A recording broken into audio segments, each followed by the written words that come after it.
So we're starting a new series this week, and this is going to be right before our relationship series that we're going to start in February. And the name of this series is Pity the Fool. And it's a series on wisdom. Before we dive in, I want to talk about Mr. T. Has anyone heard of Mr. T before? No, it's not me. Isaac, can you tell me who Mr. T is? The guy from A-Team. Yes, very good. Okay, I have some pictures to show you guys. This is Mr. T. Now, let me tell you about Mr. T. This was big back in the 80s. I was born, by the way, in 84 on January 22nd, 1984. And so, 1984. Anyway, born January 22nd, 1984. January 22nd, 1984. Thank you. Someone remembered. Victoria remembered too. So there we go. That is today. I said 22nd. Oh my goodness. Okay, well, at least I know you guys are paying attention. Thank you so much, Isaac. This is Mr. T. Here's the thing about Mr. T. Mr. T was first a bouncer at nightclubs. So his job was to throw out people that were unruly. And one of the things that would happen is when people got into fights at the nightclub, they'd be throwing punches and fighting and kicking and screaming, and they'd be dragged out. And their jewelry would be left on the floor. And so, because that's what happens during fights. And so Mr. T would take the chains of the people that had fought and he'd put them on. And then if someone wanted to come and get their chain back at the nightclub, they could see Mr. T because they're not allowed back in the club. Now, I don't know about you, but if I lost my chain fighting in the club and this guy was wearing it, I'd say you can keep it. That's why you always see him wearing so many chains. So Sylvester Stallone discovered Mr. T. Does anyone know who Sylvester Stallone is? Yep, Rocky. That's absolutely right. Sylvester Stallone discovered him, and actually he was in Rocky 3. He was like the main opponent in Rocky 3. He was the bad guy, Apollo Creed. I don't know why they're so glistening. It's just what they do. So, yeah. Mm-hmm. So anyway, he was in Rocky 3. After that, he ended up getting a role as B.A. Baracus on a show called A-Team. It was a group about ex-military guys that go on missions to help people in need that aren't able to do things for themselves. This movie was actually remade about 10 years ago. They have a different version, but Mr. T was in there. And he ended up getting an animated cartoon called Mr. T. Now, Mr. T was about Mr. T coaching a group of gymnasts. And these gymnasts would go around the world solving mysteries, kind of like Scooby-Doo. Now, growing up, I want to let you know, I really liked Mr. T. He was this tough guy who you would never want to get into a fight with. He had his own unique style, and T, well, my name was Tom, so we sort of met, my last name Tweedle, so he's like, Mr. T, I can be Mr. T. The thing was, even though he was tough, he always wanted to do the right thing. He was all about inspiring kids to do the right thing as well. So at the end of all his TV shows, he would give advice. He'd talk about respect. He'd talk about playing nice or even hygiene. Here's a clip of something that he would do. Keep your body clean.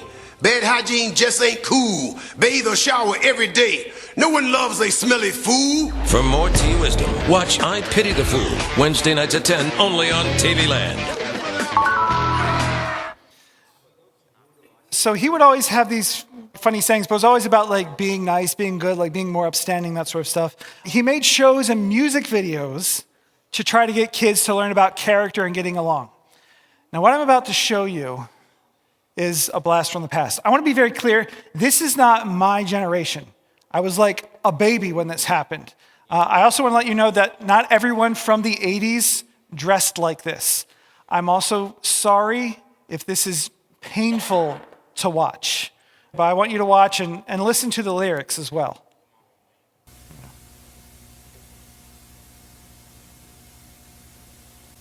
Well, you couldn't be more than 5. You're so fat they have to jack you up to take off your shoes. Yeah, well, you're so skinny your eyes are in single file. Well, you're so ugly your ears stick out to get away from your face. Well, your mama is Hold it, wait a minute. Don't bring anyone's mother into this. She ain't here. And if it wasn't for your mother, you wouldn't be here. So remember, when you put down one mother, you put down mothers all over the world.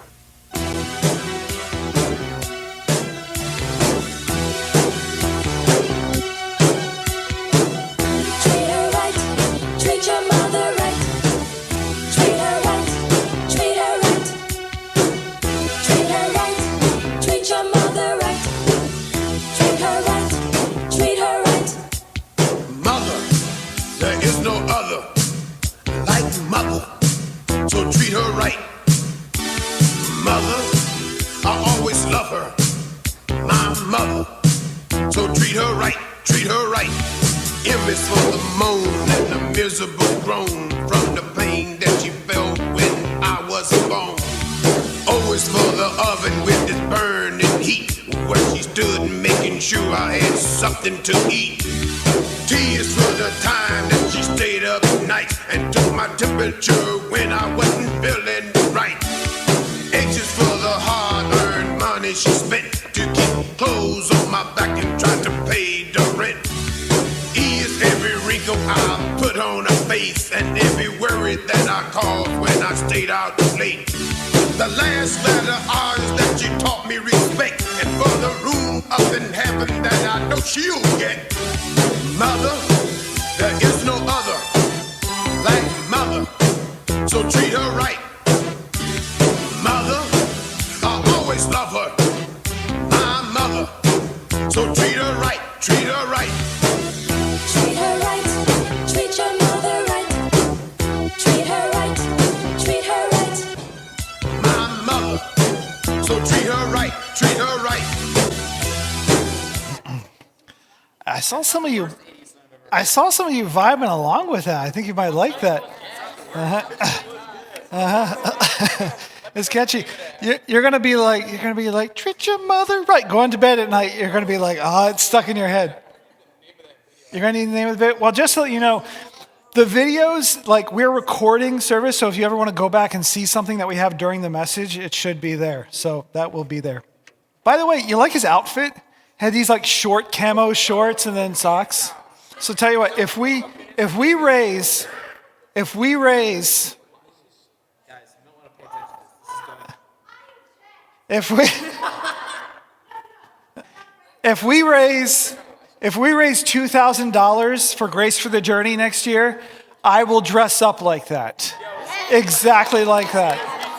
And if we raise $3,000, I think that the adult leaders would dress up like the backup singers. What do you think? Does that sound?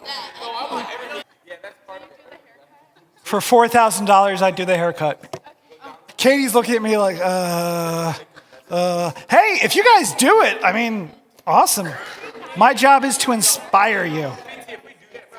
That was Mr. T, just to give you an idea of who he was and what he was about.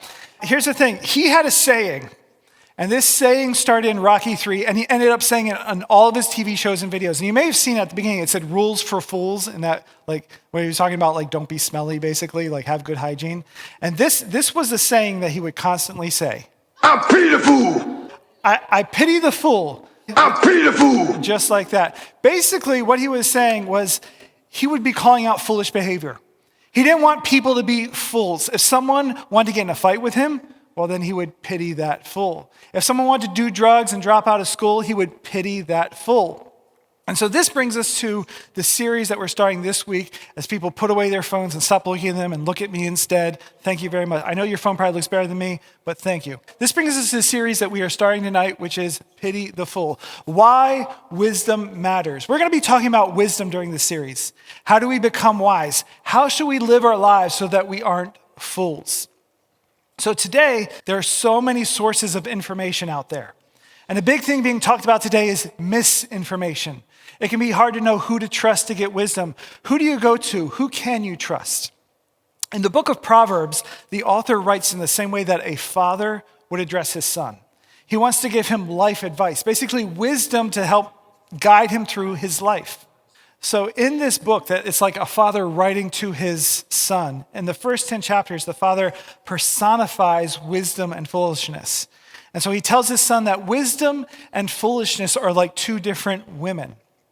One of them is like a prostitute, not caring for commitment, sleeping around. She's godless and immoral. And there are times that what she says may appear sweet and good, but it actually leads to death. And that is what folly and foolishness is. And then there's Lady Wisdom, whom the father urges the son to pursue. This wisdom is wholesome, it is good. She is more precious than jewels, and nothing we desire would ever compare to her. The writer of Proverbs is saying that if we embrace wisdom, we will be blessed. In the same way that a young man will be blessed by pursuing a righteous woman, he will be blessed by pursuing wisdom. But if he pursues foolishness instead, it'll be the same as pursuing a woman that sleeps around and doesn't commit, who has no morals, which will end in pain, despair, and possibly even death. Basically saying, chase after wisdom. The father was telling his son that he can't just figure things out on his own, however. And it's the same for us as well. So tonight we're starting off our series with this main idea, and that idea is this: you are not the smartest person you know.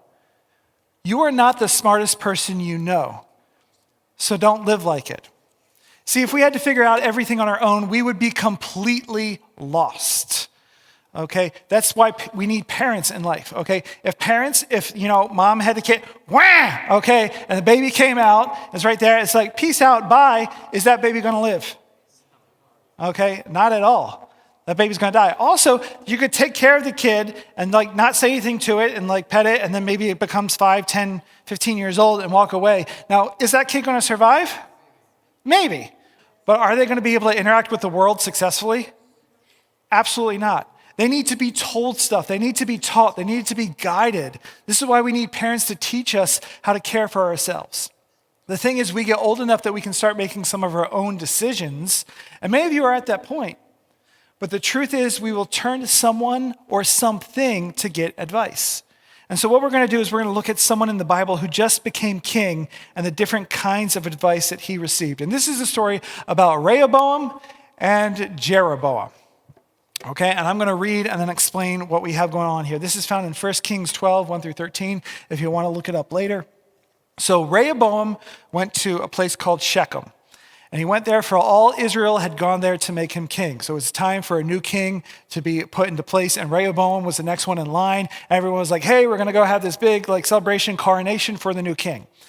When Jeroboam, son of Nebat, heard this, he returned from Egypt. Now, just to let you know, Rehoboam and Jeroboam, two completely different guys, unrelated. But Jeroboam was kind of liked by the people.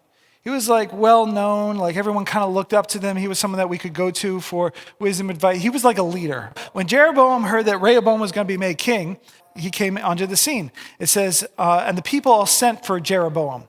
And he and the whole assembly of Israel went to Rehoboam, and they said to him, your father put a heavy burden on us, but now lighten the harsh labor and the heavy burden he put on us, and we will serve you. Rehoboam answered, go away for 3 days and then come back to me. So the people went away. So basically the people are like, listen, your dad was really hard on us, and we would like it if you went a little bit easier on us. Could you consider going easier on us? Just please think about it. And Rehoboam is like, I'll think about it. I'll get back to you. Come back in 3 days. So then King Rehoboam consulted the elders who had served his father Solomon during his lifetime. He says, how would you advise me to answer these people, he asked. So basically his father's advisors, he went to them and was like, hey, what do you think I should do? And this is what they said. They replied, if today you will be a servant to these people and serve them and give them a favorable answer, they will always be your servants. So basically his father's advisors was like, hey, listen, you should listen to the people. If they're asking for you to go easier on them, if you go easier on them right now, they will be with you for a long time. But Rehoboam rejected the advice the elders gave him, and he consulted the young men who had grown up with him and were serving him. So basically he turned to his friends, and he asked them, what is your advice? How should we answer these people who say to me, lighten the burden your father put on us? The young men who had grown up with him replied, these people have said to you, your father put a heavy burden on us, but make our burden lighter. Now tell them this, my little finger is thicker than my father's waist. My father laid on you a heavy burden, I will make it even heavier. My father whipped you with whips, I will whip you with scorpions. That was the advice his friends gave him, completely opposite than the other advice. 3 days later, Jeroboam and all the people returned to Rehoboam, as the king had said, and he said, come back to me in 3 days. And the king answered the people harshly. Rejecting the advice given him by the elders, he followed the advice of the young man, and he said this, my father made your burden heavy, I will make it even heavier. My father whipped you with whips, I will whip you with scorpions. I don't know who would be in charge of making the whips out of scorpions. I would not want to be the guy that does that because scorpions creep me out. But anyway, he was basically saying, you think you had it hard then? I'm going to make it even harder for you. Here's what happened.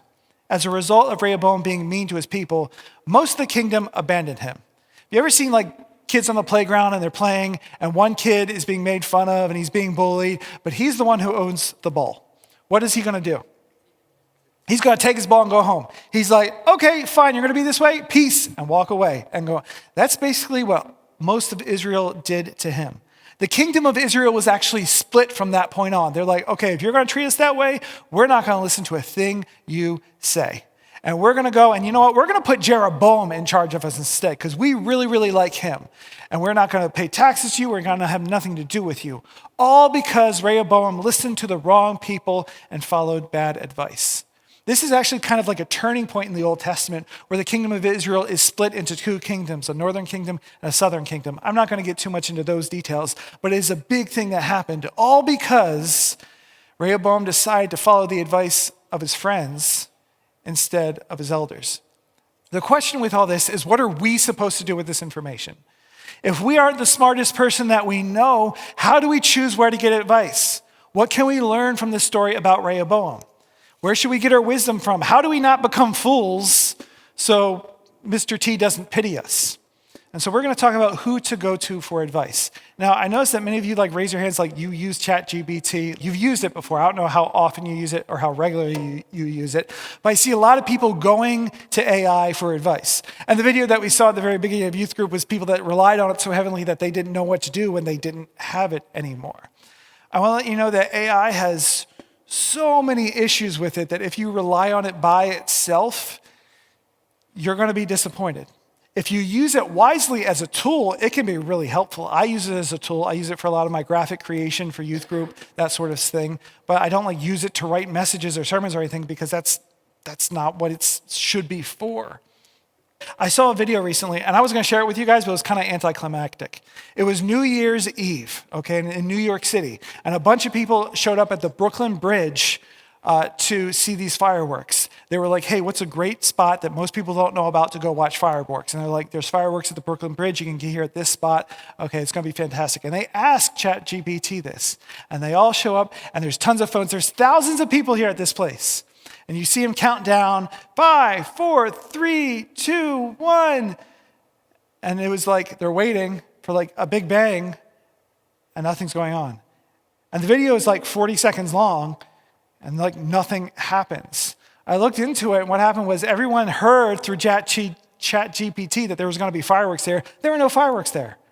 It was just something that maybe ChatGPT said that someone said, oh, it would be great if there were fireworks at the Brooklyn Bridge. And I was like, yeah. And so they take that and they add it, and then it continues expounding upon itself.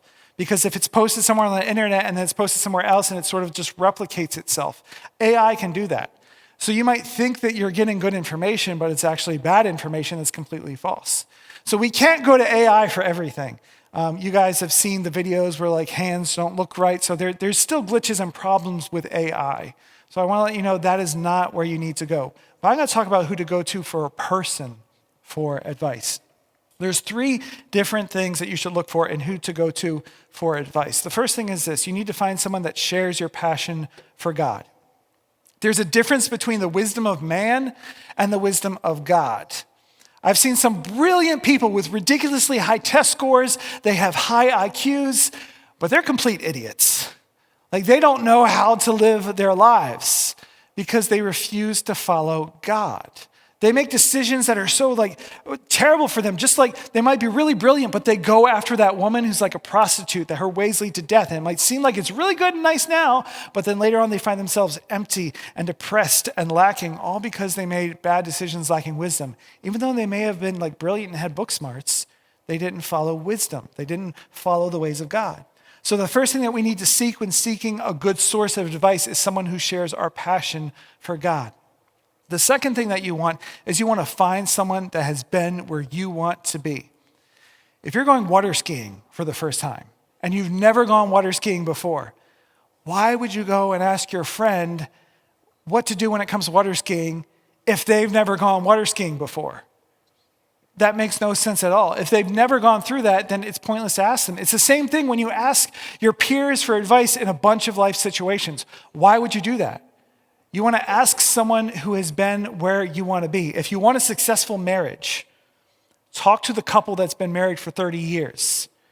not to your friends who have been going out for 3 months. We're going to talk about this a little bit more in relationships, God's way. If you want to make a lot of money, you read books written by millionaires who start out with nothing in the first place.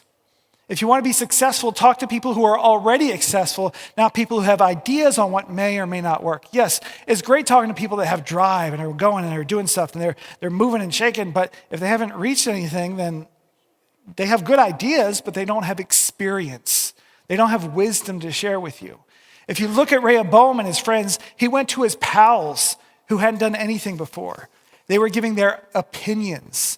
The old advisors who Rehoboam asked for advice and then ignored, they had lived through one of the most prosperous kingdoms in history under King Solomon. So they knew what they were talking about. They had experienced prosperity. They had seen how people reacted to things. They could sense the feel and could tell that, you know what, I feel that the people are tired and worn out. It's time for a change. And so Rehoboam would earn a ton of fans if he gave the people what they were asking for. And that would ultimately help Rehoboam in the long term. Instead, he chose to listen to his friends. And the kingdom split in two with him getting a very small portion compared to the portion that split away and left him. So go to someone that has been where you want to be. Number 3, find someone that has nothing to lose by being honest with you. Has anyone here ever seen the show American Idol? I know it's been a while that it's been on. Okay, I know The Voice and those sorts of things are bigger.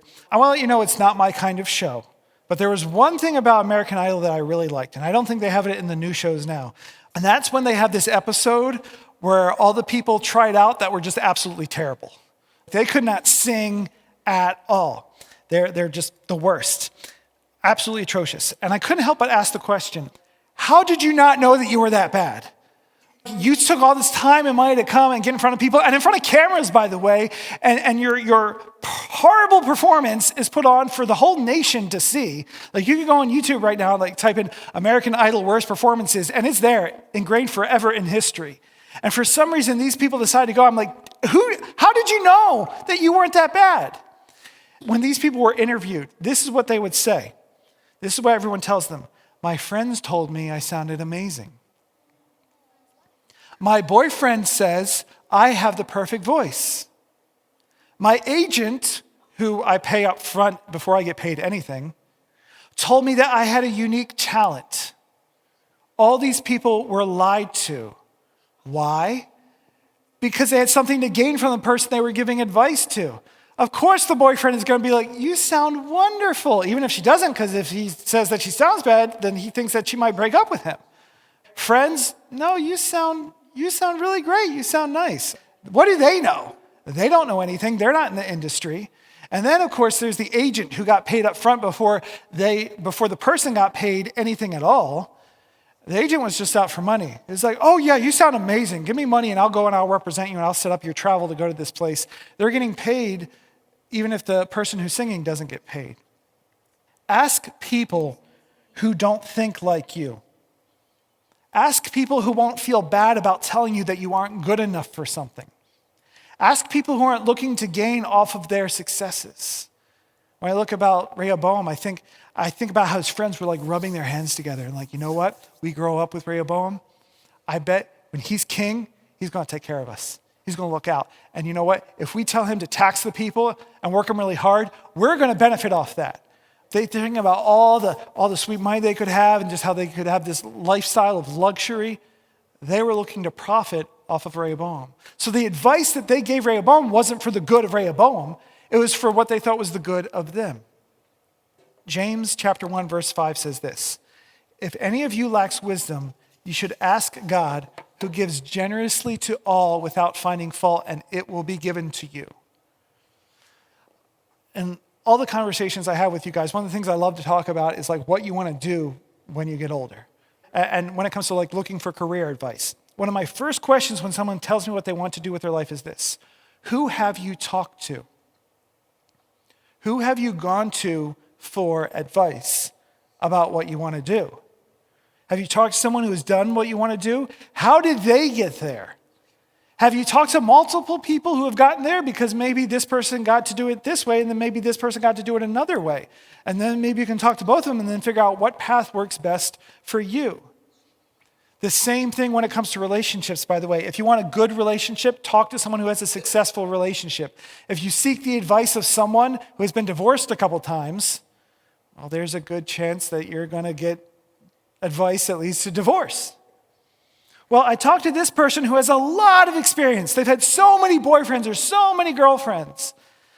Well, it sounds like that person has a lot of experience about getting into relationships, but they don't have any experience with keeping a relationship and preserving one. They're good at getting into it, but not good at keeping it going. So what you need to do is find someone with good experience who won't lie to you. I have another story out of the Bible in closing that I want to share with you guys. And it's found in the book of Exodus. And we're going to read the story of Moses and him getting successful wisdom. It says, the next day Moses took his seat to serve as judge for the people, and they stood around him from morning till evening. When his father-in-law saw all that Moses was doing for the people, he said, what is this that you're doing for the people? Why do you alone sit as judge while all these people stand around you from morning till evening? Moses answered him, he said, because the people come to me to seek God's will. Whenever they have a dispute, it is brought to me, and I decide between the parties and inform them of God's decrees and instructions. So basically, Moses has this seat all day. People, the Israelites, have issues, they have problems with one another, and they come, they're like, Moses, we got a problem. This person presents their case, this person presents their case. Moses is like, okay, this is what we're going to do to fix it. And this is what he does all day long. By the way, the people, there's over 1 million of them that he's doing this with. So every day there's going to be something new. There's going to be something else. So Moses' father-in-law replied. He says, what you're doing is not good. You and these people who come to you will only wear yourselves out. The work is too heavy for you. You cannot handle it alone. Listen now to me and I will give you some advice. And may God be with you. You must be the people's representative before God and bring their disputes to him. Teach them his decrees and instructions and show them the way they are to live and how they are to behave. So basically, tell the people what they're supposed to do with their lives. But then he says this, but select capable men from all the people who fear God, trustworthy men who hate dishonest gain, and appoint them as officials over thousands, hundreds, fifties, and tens. Have them serve as judges for the people at all times, but have them bring every difficult case to you. The simple cases they can decide themselves. That will make your load lighter because they will share it with you. If you do this and God so commands, you will be able to stand the strain and all these people will go home satisfied. I want to let you know that I want to do the same thing when it comes to church, like today. This is why Katie and I are always trying to train up other people, train up people for the cafe, train up people for different things. I'd love to do it more like here in youth group. The 11th and 12th graders, they can pour into the 9th and 10th graders, and the 9th and 10th graders can pour into the 7th and the 8th graders. Okay, I'd love for us to get to a point where it feels like we almost have too many teenagers here, which means that the more people we get, the more leaders we will need, even if they are student leaders. So if we get to the point where we're having 40, 50, 60 teens here on a Thursday night, then that means that some of the teens are going to have to jump in and carry the load. We're going to need someone to help with set up and tear down. And maybe we need to get to a point where some teens are leading group games together and that sort of stuff where, I would love to see? I'd love to train some of you guys to where some of you might be able to lead small groups on your own. Because if we have 40 or 50 kids, we're going to need 8 small groups. We can't have 20 people in a small group. 10 is already kind of pushing it sometimes, which means if we don't have enough adult leaders, then we need to make student leaders. And here's the thing that I want to let you know. You all, hopefully, unless you die, you all will be adults someday. And so the skills that I teach you, the skills that the adult leaders are teaching you, I want to give them to you so that you can take them and you can do it when you're an adult. And then there's going to be teens that are 7, 8 years old right now. And then when you're older adults, you'll be able to pour into them when they are teenagers. I cannot carry the load all on my own. Katie and I can't do it all on our own. The adult leaders can't do it all on their own. Moses received the wisdom of this, spread out the responsibility. He's leading over 1 million people. He says, hey, put judges over 1,000 people, over 10 people, over 50s, 10s, and 5s. So there might be one judge and they're just in charge of these 5 people. And oh, look, they're fine today, nothing to worry about. And these 10, for the harder cases, and it goes up the chain of command, and Moses would only get the most difficult cases. So then he's not having to sit all day listening to everyone. He can deal with the bigger things. So if we keep reading, it says, Moses listened to his father-in-law and did everything he said. He chose capable men from all over Israel and made them leaders of the people, officials over thousands, hundreds, fifties, and tens. They served as judges for the people at all times. The difficult cases they brought to Moses, but the simple ones they decided themselves.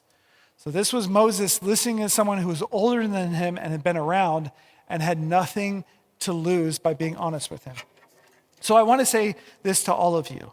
And I want to let you know this is not to insult you, because I have to say it to myself all the time. Whenever I'm in a difficult situation and I'm dealing with a problem, I go, why am I struggling with this? And then sometimes I just need to pause, I need to step back, take a seat and go, you know what, maybe someone has gone through this before. And they know more than me. I'm not the smartest person that I know.